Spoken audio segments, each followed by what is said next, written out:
everyone, welcome. How is everyone? Cool. Today we're going to talk about secondary dominant chords and what those even are, because they exist. And just playing with my pants. And I'll tell you what they are, you know. So to understand what a secondary dominant chord is, we need to understand what a dominant chord is. So in a key, there are 7 diatonic chords. Yes? Yes. And we label those chords 1 to 7. And the 5th chord is what we call a dominant chord. So if we take the key of C major, for example, your G major chord, that's your 5th chord, is your dominant chord. And the word dominant is what we use to describe the function of a chord in a key. So every chord in a key serves a specific purpose as it relates to where it is in a progression, you know? And so for example, the 5 chord, the dominant chord, the function of that chord is to lead you to your 1. So let me play you that. So this is your G major, C major. See how it sounds resolved? There's a lot of tension here.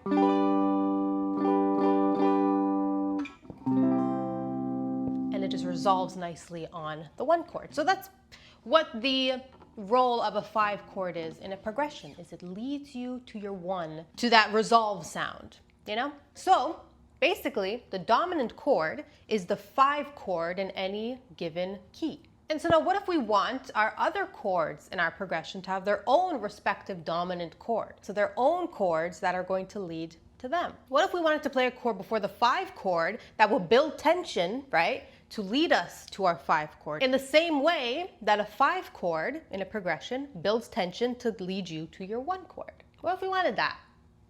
Well, that's what secondary dominant chords are. So let's go through an example in the key of C major, right? So the dominant chord is the 5 chord in that key, right? So the G major. So let's say we want to find the secondary dominant chord to that 5 chord, which is G major. Since a dominant chord is the 5 chord of any given key, we need to now find out what the 5 chord of G major is. It's like 5 chord inception, okay? So now let's go through this again. We have our key of C major, right? Our dominant chord of C major is G major, because that's the 5 chord of that key. And now if we want to find the secondary dominant chord of G major, we need to find what is the 5 chord of the key of G major. You see how it's like, you gotta keep getting in there? So now we have to take a look at the key of G major to see what the 5 chord is, right? So G, A, B, C, D. D major, right? So in the key of C major, the dominant chord is G major. And the secondary dominant chord of G major is D major. How we doing? And so now the way that we would address this chord, the secondary dominant chord, is calling it the 5 of 5, because it's the 5 chord of the 5 chord. The 5 of 5, you know? 5 of 5. And so now if you'll notice, D major is not in the key of C major. The D chord will be played as a minor in the key of C major, which is why it's called a secondary dominant chord and not just one of the diatonic chords in the key, because it's not. You know, it's a borrowed chord. It doesn't belong to the key. That's why we call it a secondary dominant, because it's you know. And so typically a secondary dominant chord will be played as a dominant 7th chord, just because when you play a 5 chord as a regular major, that does create tension, but when you play it as a dominant 7th chord, it creates extra tension, okay? Let me show that. I'll play that for you. So this is your G major, and this is your G major 7. Just a little, you know? So let's play a progression with the secondary dominant. And you could hear how that sounds. So we'll play a 1, 4, 5 of 5, and 5 progression. So C major, F major, D dominant 7, and G major. C major, F major.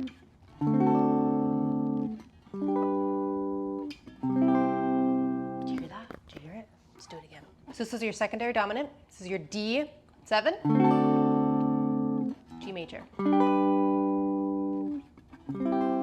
See how it just like kind of brings the progression along? Do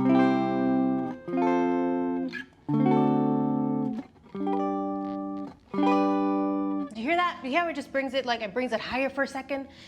Oh, and then it resolves back on the 5, you know? Which is the same thing that the 5 does for the 1.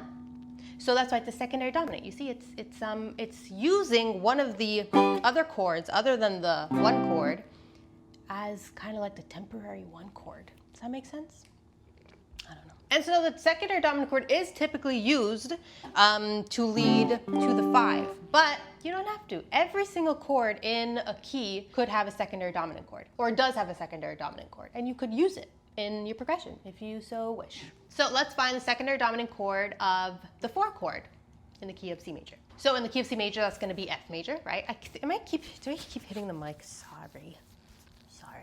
So to find the secondary dominant of the 4 chord in the key of C major, we need to find the 5 chord of F major. Okay? So F, G, A, B flat, C. So C major. And I'm sure you might be asking yourself, maybe not, maybe you are. Maybe you aren't even watching me anymore.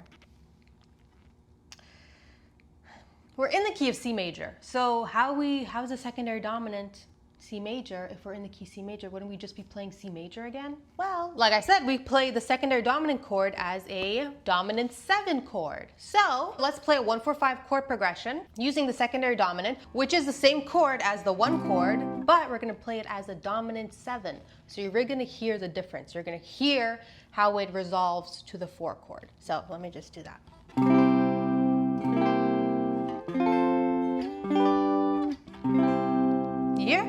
You see? It kind of takes you on a little bit of a journey, a little bit of a ride, you know? So now let's find the secondary dominant chord of the 2 chord in the key of C major, which is going to be D minor, right? So 2 chord in the key of C major, D minor. To find the secondary dominant chord of D minor, we need to see what the 5 chord is in the key of D minor, right? So D, E, F sharp, G, A, right? And in a minor key, the 5 is played as a minor chord, but we typically will play it as a major. We'll kind of just like cheat the system a little, just because it tends to sound better leading up to the 1. So we could still play the secondary dominant of D minor as a dominant 7. So it's going to be C major, A dominant 7, D minor. I will do a 5. We'll put a 5 in there. Back to your 1.